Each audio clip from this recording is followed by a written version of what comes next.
السلام عليكم. كيف ملح البطاطس يطلع معاكي مسبك وطعم البطاطس زي ما هو؟ زيت.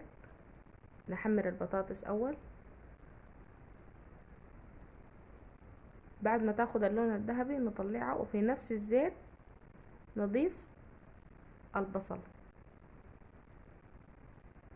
نخلي البصل تاخد لون ذهبي، بكده ننزل باللحمة والشطة الخضراء والبهارات الصحيحة والملح. بعد كده نضيف الموية ونخليها لحد ما البصل تدوب. نكب الصلصة وكده ننزل بالبطاطس اللي طلعناها جبال. بعد كده بقت جاهزة، تيجي تكبي تخليها تتسبك، وبعد ما تسبكت تنزل بالثوم والفلفل، وبقت جاهزة للتقديم. تتأكل بالعيش وبالرز. شكرا، سلام عليكم.